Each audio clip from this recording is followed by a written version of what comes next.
Vous êtes bien sur le plateau de votre quotidienne et week-end, c'est tous les jours. Et oui, à midi, à 18h, à 23h, sous la chaîne numéro 23 de votre satellite, mais aussi sur la chaîne numéro 7 de la Box SFR. À 9h, nous sommes en radio, 87 101 103.2. À midi, pour le plus grand plaisir de nos internautes, nous sommes en live Facebook sur le Facebook d'Éclair FM TV. Et à 13h, nous sommes déjà en replay, oui, sur le YouTube de Qui Éclair FM TV. On vous parle un petit peu de tout ce qui se passe en Guadeloupe. Et puis lorsque les talents de la Guadeloupe sont là, sont disponibles, eh bien, ça passe sur le plateau. On fait connaissance, on vous fait les kiffer, on vous fait les connaître. Et là, il est avec moi, le hitmaker des vacances, YC. Qu'a nous fait? Salut Styly, ça va? Bien installé? Oui, on est là. Comme je te le disais en antenne, j'adore les couleurs qu'il porte, ce bleu ciel et ce blanc qui me rappelle les couleurs de la plus grande équipe de foot en France, l'Olympique de Marseille. J'adore. Il sait comment me faire plaisir. Alors, c'est bien. Là, tu es où là? Tu es en France? Tu es en Guadeloupe? Je suis basé en France. Ouais. Et là, je suis là pour les vacances. Pour les vacances. Pour les vacances, donc pour tout ce qui est promo Presta. Finir mon projet et voilà. Excellent. Donc déjà, on aime bien savoir le pourquoi du comment, pièce d'identité. Pourquoi YC? Alors YC, ce sont mes initiales en fait. C'est mes initiales de mon nom. Je ne sais pas si on peut dire à la télé. Ben, c'est toi. Si tu veux garder ton nom secret, tu... Enfin ouais, ce sont mes initiales. Ok, voilà, on va dire ça comme ça. Ouais. Y et C. Et donc YC, c'était déjà pris. Donc j'ai mis en toutes lettres Y et C. J'adore. Ouais. Les artistes font de plus en plus simple et ça, c'est efficace. Alors, mais à quel âge as-tu commencé la musique réellement? Commencé réellement, je pense que j'étais en quatrième, en cinquième ou en quatrième où j'ai gratté des petits textes. Ouais. Ensuite, en troisième, on a commencé à faire des freestyles, créer un petit crew, MGC, Big Up l'équipe. J'étais déjà avec Topher, mais il n'était pas encore là, ouais. Enfin, vraiment dans l'équipe. Et en seconde, c'est là où c'est devenu vraiment sérieux. On a fait une première presta au lycée. Ok. Et là, les gens avaient kiffé. Là, il m'a dit, bon, vas-y, on fait ça sérieux. Il avait quelques textes. Donc, on a créé notre premier son. Okay. Ensemble, c'était Rap Beginner. Donc, on a créé le crew à ce moment-là, Rap Beginner. Okay. Ensuite, on a intégré Sunshine, une voix féminine. D'accord. Et donc, on a fait un petit bout de chemin. On a fait, après, lui, il a buzzé. Nous, on a fait plusieurs dates, plusieurs petites scènes, plusieurs grosses scènes aussi. Ok. Et il y a eu un petit creux. Et depuis, lui, il a continué. Mais moi, ça fait peut-être 3 ans maintenant que je me suis remis plus sérieusement, où je me suis organisé pour plus m'investir personnellement et plus investir aussi dans ma musique. C'est ça, parce que lorsqu'on dit que les artistes se donnent à 20 000%, vous êtes quoi? Là, tu es en indé, tu es tout seul. Donc tous les clips, c'est lui qui paye, l'enregistrement. Ouais. Comment ça se passe? Tu as ton home studio chez toi, au moins pour essayer? Même pas? Non, alors j'ai pas home studio, c'est un choix, mais bon, c'est un mauvais choix, mais c'est un choix qui fait que j'ai jamais fait l'effort de me tourner vers ça. D'accord. Et donc au final, ben, on paie. Hein. Alors quand je suis en France, je suis chez HOM avec One Blaze. Bon, les gens nous ont connus avec les Clash, tout ça. Ouais. Donc je bosse avec One Blaze quand je suis en France, et quand je suis ici, c'est avec High Level Studio, Little Mike. Ouais. Voilà, c'est avec eux que je bosse actuellement le plus souvent. Et tu as commencé avec quoi? Du hip-hop, de la dancehall? C'était quoi? Alors, moi, j'ai commencé avec du hip-hop, du rap, ouais. Hip-hop rap un peu. C'est pour ça, c'est rap beginner. Yes. Mais au fond de moi, je suis très dancehall. Ok. Très dancehall, très vibes. Ce qui faisait que je faisais très peu, c'est que je maîtrisais trop peu ma voix. Ok. Qui fait que je préférais rapper, kicker. J'aime bien l'écriture aussi. Je suis du genre, enfin... Ouais, j'aime bien les textes écrits. Justement, qui est-ce que tu écoutes qui pour toi a une superbe plume? Alors, tu peux dire en français, tu peux dire en créole et tu peux même dire en anglais si... top lyriciste en France que moi en tout cas j'ai écouté, ben, c'est Youssoupha, Kerry James. Ouais. Youssoupha, c'est des gars, il y en a d'autres, il y en a plein d'autres qui sont très bons, mais c'est eux qui ont un peu cadré ma plume. En Guadeloupe, il y en a des forts, hein, mais tu vois, moi c'est Sainte-Rose, donc c'est Kéo, Naïssi, tu vois, cette base-là, yes. Avec Missy Sadik aussi, qui est un très fort lyriciste. Après, il y en a plein d'autres hein, qui ont, pour moi, c'est eux qui ont un peu, pas ceux qui je prends exemple forcément, mais...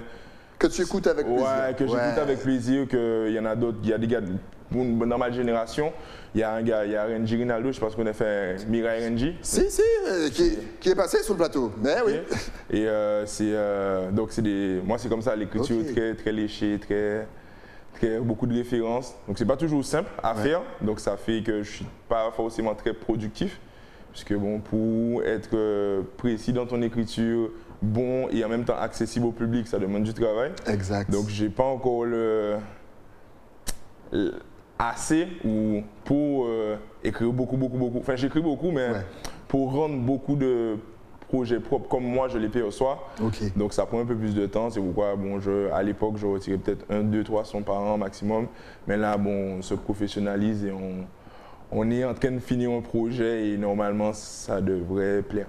Ok, mais on voit justement que tu te professionnalises, donc même dans l'écriture. Donc est-ce que tu te cadres, c'est-à-dire que tu te donnes par exemple des heures, des temps dans la journée ou même de la nuit pour écrire? Comment tu écris? Est-ce qu'il te faut entendre l'instru avant ou est-ce que non, tu écris, les paroles viennent et puis après tu cherches l'instru? Comment tu travailles? Alors, avant, j'étais plutôt à écrire pendant la nuit.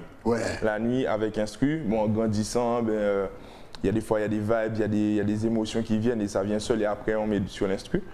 Mais maintenant, je me lâche. Je me lâche et donc c'est pourquoi bon, je spoil un peu où j'ai sorti récemment Finesse. Oui, c'est lui, Finesse. Et oui, à la mer, à la rivière, à la sondière, à la soufrière. Parce que on se lâche en fait. Pendant longtemps, on est resté trop à vouloir prouver qu'on est les meilleurs écrivains, qu'on est les meilleurs lyricistes et au final, la musique c'est pas que du texte. Il y a aussi de la vibe. Il y a de la place pour tout. Voilà. Et donc, il faut des fois arrêter de se prendre trop au sérieux et de se faire plaisir. Et donc, généralement, quand on se fait plaisir, ça s'entend et ça fait plaisir aux gens. Justement, est-ce que ici, tu penses qu'en Guadeloupe, on se prend un petit peu trop au sérieux? Quand on va te dire, ouais, mais c'est des paroles faciles, alors que franchement, moi je vous dis, Finesse, c'est l'un des hits de ses vacances. Il est déjà dans la tête et dans la bouche de tout le monde. Les gars, j'ai chanté seulement à la mer, à la rivière, vous savez de quel son je parle. Et pourtant, c'est sorti en juin. Et on a l'impression que le son, on l'a tellement entendu qu'il est sorti depuis février. Mais est-ce que tu penses qu'on a du mal à se lâcher? Qu'on se prend la tête pour rien? Non, au contraire. Au contraire, c'est même des fois un problème pour certains acteurs qui ont du mal parce que ça de plus en plus, les sons de plus en plus légers, accessibles et des fois limités en vocabulaire, on ne va pas se mentir. Ça plaît au public et d'autres artistes qui font de l'art comme on faisait avant, c'est-à-dire avec beaucoup de sens, beaucoup de profondeur, n'ont pas cette médiatisation. Donc, non, je pense qu'il n'y a jamais ni trop sérieux, ni moins sérieux en fait. C'est de l'art, on s'amuse, on fait, et de toutes les façons, c'est le public qui décide. Donc chacun choisit. Chacun choisit son combat. Et amusons-nous, fais ce que tu as envie de faire. Et, puis il y en a pour tout le monde, il y a du conscience, il y a de l'enjaillement pour le soir, pour les 2 h du matin, il y a de la musique pour tout le monde. Il y a du zouk, il y a de la place pour tout le monde. Mais est-ce que tu t'attendais vraiment à cet accueil pour Finesse? Pour Finesse? Non, pas du tout. Pas du tout. En vrai, tu as pris du temps pour l'écrire? C'est quoi? C'est un délire? Comment? C'est un délire, c'est un son que tu as travaillé, alors, parce que souvent, tu sais, on part dans un délire et puis après on l'enregistre, on le met bien au propre, mais comment t'es venu ce son? J'ai entendu l'instru, je dis vas-y, bon, je vais tester un truc. Au final, j'ai gratté, honnêtement, je n'aimais pas trop. J'allais jeter comme souvent je fais quand j'aime pas trop mon texte, je garde les meilleures phases et je jette. Et mes amis m'ont dit mais non, vas-y, on regarde. Et puis ils ont dit bon, si t'aimes pas, au moins fais le son pour nous. Fais-le son pour nous, on va s'en occuper. Et, voilà. Et toi, continue ta vie, va écouter le son. Voilà, tu vois. C'est fou. Et donc, bon, je vais un peu vite. Dans l'idée, c'est ça, en fait. Et ils ont dit, vas-y, t'inquiète, on va s'occuper de la promo, si ça, juste péter son studio. Arrange ça. Donc, je suis parti avec mes amis, Big Up Flunch, Woro, Toffer, Adam, Francisque, Stacy. Je crois que je l'ai oublié 1 ou 2 personnes, mais bon, c'est la famille, on s'en veut pas. Et c'est eux qui ont, bon, vas-y, il y a ça, arrange ça. Vas-y, fais ça pour nous. Donc moi, j'ai écouté bêtement. Pour ça, vraiment, généralement, je fais pas. Mais j'ai écouté, j'ai dit, c'est votre son. Et l'Éternel qui a géré ça, là on est là. Et l'Éternel qui a géré. Voilà. En tout cas, faites-vous un kiff, allez-vous, si les vacances arrivent, lâchez vos cheveux et puis allez écouter Finesse. Justement, tu nous as parlé de ton projet. Est-ce qu'on peut dévoiler certaines choses, le nombre de morceaux, la couleur qu'il y aura, est-ce qu'il y aura des featuring, est-ce qu'il y aura du reggae, du bouillon, du zouk? Dis-nous tout. Alors, comme je vous ai dit, après mon petit coup remise en question, là, on est parti sur une base, sur une couleur un peu très afro-caribéenne. Ok. Donc, Normalement, mon projet devrait s'appeler un peu Syzygy. Enfin, c'est un terme scientifique, c'est l'alignement des planètes en fait. Oh. C'est parce que actuellement, ce qui se passe autour de moi, c'est que les planètes sont alignées. Comme je te dis, c'est plus moi, tu vois. Donc, c'est l'Éternel qui a géré ça. Et donc, on est sur un projet très afro-caribéen, donc avec dancehall, afrobeat, afro-swing, caribbean swing façon. Enfin, tout ce qui est dancehall un peu de Londres. Une dose un peu de tout ce qui est afrobeat comme j'ai dit, un peu de soca, bouillon comme finesse. Donc voilà, dans cette idée-là. Ok. Niveau fit, est-ce que tu es plutôt du style à chanter tout seul et bon, alors, des fois quand il y a des bonnes connexions comme avec Topher, tu les fais ou est-ce que donc comment tu travailles? T'aimes les feats? T'aimes pas trop? Moi j'aime bien, je suis sociable donc on est là pour s'amuser, on travaille ensemble. Sur mon projet, comme à l'époque j'ai fait beaucoup de feats. Surtout avec Topher, on était souvent connotés très rap beginner, très à deux. Donc là j'ai essayé de faire un maximum de sons en solo. Il y a Topher et il y a d'autres feats, mais je préfère pas encore en parler parce qu'il y a d'autres choses à gérer. Donc mais il y aura des belles surprises en plus. Donc on essaye de faire ça bien. L'album est déjà bouclé? Non, il n'est pas bouclé. Ça veut dire que si jamais il y a un jeune chanteur qui te regarde, un jeune compositeur et qu'il a envie d'envoyer quelque chose, il peut? Ouais, envoyer puisque là... Tu es là pour toutes les vacances?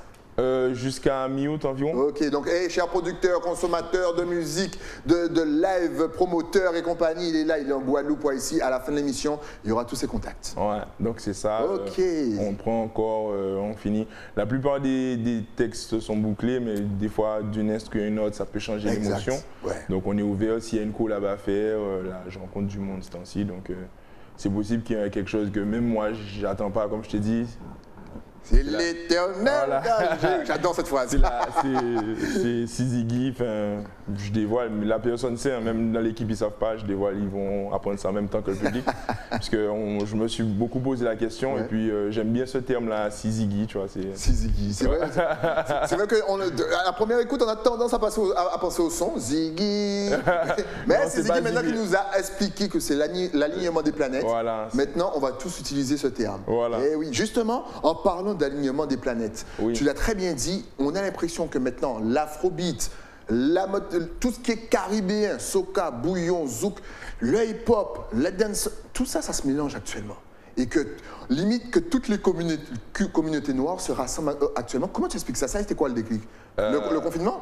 Non, je pense que c'est arrivé avant le confinement. Parce que l'afro, on écoute ça partout, le zouk, je pense que ça vient... de la montée, donc à un moment il y a eu les P-Square qui ont fait un gros travail. Après il y a des gars comme DJ Arafat aussi qui paie à son âme, qui ont fait un gros travail. Et les gros labels se sont rendus compte qu'il y avait, généralement ça parle toujours d'argent, hein, on va pas se mentir, qu'il y avait des soins à se faire en améliorant leur musique, enfin pas améliorant mais en découvrant d'autres horizons. Ils ont investi dessus. Donc on a eu Wizkid, ensuite on a eu Burna Boy, là on a Rema et donc tout ça. Ensuite il y a tout le côté londonien, les afro-caribéens de Londres aussi qui ont pu mixer l'afrobeat au dancehall. Et donc ce qu'on appelle afro-swing, nous aux Antilles c'est plutôt caribbean swing on va dire. Mais c'est la même idée où quand tu écoutes, tu sais pas si tu es en dancehall, si tu es en afrobeat. Donc tu as des gars comme Skepta, comme Dave Santan. Ou il y en a bien d'autres, moi je les écoute. Je n'écoute pas assez pour être précis, pour donner des noms précis, je ne vais pas dire de bêtises. Tu es déjà pas mal précis, je trouve. Voilà. Et voilà, donc c'est cette limite aux Antilles, tu as des gars comme Minictis, tu as bien d'autres qui font ça et big up aussi à la famille. Et c'est un levier pour nous en fait d'avoir cette possibilité de nous développer parce que nous en tant qu'Antillais on essaie souvent d'aller vers le Natio France alors qu'on a une belle palette d'ouverture donc sur tout ce qui est anglophone africain, anglophone caribéen mais qu'on a encore du mal à palper puisque encore une fois, qu'on le veuille ou non, à partir du moment où on se développe, il y a le côté financier qui rentre. Donc soit en MD, il faut qu'on puisse rentabiliser, soit les labels qui nous signent veulent pouvoir rentabiliser sur nous. Et donc le plus simple, le plus logique, la sécurité pour le moment, c'est d'aller en Natio France. Mais je pense que si ce n'est pas nous, le travail qu'on fait actuellement, on le fait pour voir d'autres horizons. si ce n'est pas nous qui allons récupérer les fruits, ce sera ceux qui viendront après, parce que ce que je fais actuellement, c'est ceux qui ont travaillé avant moi, qui me permettent aujourd'hui de pouvoir faire dancehall et rap sur un même projet, tu vois. Exact. Et il vous a tout bien expliqué. En plus, il rend hommage aux anciens. L'humilité de YC, encore une fois, allez le suivre sur les réseaux. Suivez ses sorties. Justement, on voit au niveau des clips qu'on voit en double écran depuis tout à l'heure que c'est propre. Là aussi, tu as un œil dessus. Tu aimes donner un beau visuel à ton public. Tu vas jamais faire un clip genre un truc de 2 secondes vite fait? Ouais. Clip, oui, on essaye de donner une vision plus pro, parce qu'aujourd'hui, on est obligé de passer par le visuel, YouTube, télé, tous les autres médias aussi. Et donc, faut investir pour avoir une charte visuelle un peu cohérente, parce qu'avant, à l'époque, on faisait un bon clip, exact. Et après les 2 autres, parce que bon, on ne peut pas forcément suivre. L'argent sort de la poche. Encore une fois, c'est lui qui fait tout. Et oui, donc un petit clic, un petit partage, ça donne toujours de la force, de la visibilité. Voilà, donc là, on essaie tant bien que mal de garder une logique dans la charte visuelle, dans la qualité visuelle, même si on ne travaille pas forcément toujours avec les mêmes, mais au moins un certain standing pour pouvoir avoir une cohérence le jour où quelqu'un verra où il y aura un qui sera bien distribué pour qu'il voit que bon, ça fait un moment que le travail est fait. Exact. Et ça fait partie du travail, hein, ça ne paie pas forcément toujours, des fois pour certains ça ne paie jamais, mais il faut s'appliquer et le faire pour au cas où si un jour ça paie qu'on n'ait pas de regrets. On peut réussir à faire péter un son sans clip, sans visuel? C'est possible aujourd'hui en 2022 où il faut son clip absolument? Mais aujourd'hui tout est possible. Ouais. Tout est possible dans le sens où il y a Finesse n'a pas encore de clip. Non, il n'y a pas encore de comme clip. Quoi ça va arriver, mais c'est parce qu'on a d'autres médias. Avant, on n'avait pas besoin de clip parce que nous, aux Antilles, c'était calotte lyricale. Exact. Passer en télé, donc il y avait un clip. Ensuite, on a eu la période YouTube. Donc, si ton clip n'était pas vu sur YouTube, on ne cliquait pas. Et là, on a la période réseaux sociaux, Instagram, TikTok, Snapchat, où avec une vidéo de 20-30 secondes, un challenge, une transition, ça part et les gens ne regardent plus. Il y a le streaming, donc les gens ne regardent plus, les gens reviennent un petit peu à l'écoute, mais ont quand même besoin du support visuel. Ouais. Donc en vrai, c'est un petit peu aléatoire, c'est le public qui décide. C'est l'éternel gage. Comme je te dis, c'est possible. Honnêtement, aujourd'hui, c'est plus possible qu'il y a 4-5 ans. Ouais. Mais c'est pas. Faut faire attention, c'est pas logique. C'est vrai, c'est vrai, il a totalement raison. On a parlé de ton projet. Est-ce que tu as d'autres projets pour fin 2022, début 2023? Est-ce que tu te projettes déjà aussi loin ou pas du tout? C'est step by step. Les planètes bougent trop vite. Excellent, c'est Ziggy. Voilà, non, les planètes bougent trop vite et là, je suis un peu. J'ai plein de choses en tête, mais il faut que je me canalise. Donc pour le moment, l'objectif, c'est avant mon départ, d'essayer de boucler ou d'aller à 80-90% du projet pour pouvoir le sortir le plus vite possible. Enfin, pas le plus vite possible, mais le mieux possible. Et on verra au fur du temps, au fur et à mesure. Excellent. Franchement, encore une fois, faites-vous un kiff pendant les vacances. Allez écouter Finesse. Et puis si vous n'aimez pas Finesse, il a énormément d'autres morceaux que vous pouvez bien entendu voir sur son YouTube. Mais quel est son YouTube? Est-ce que tu es connecté sur les réseaux? Facebook, Instagram, Twitter, Snapchat, TikTok, YouTube. De toute façon, regarde, pendant qu'on regarde ce superbe visuel de Finesse, tout va s'afficher. Let's go! Je vais regarder par là. Je dis. Oui, vas-y, tu peux le dire parce que c'est vrai, il y a la radio. À 9h, nous sommes en radio. Donc, exactement. Donc, sur Instagram, c'est YC_RB, donc WAYS2E, le tiré du bas, _RB. Sur Twitter, c'est YC Rapbeg, YC RAPBEG.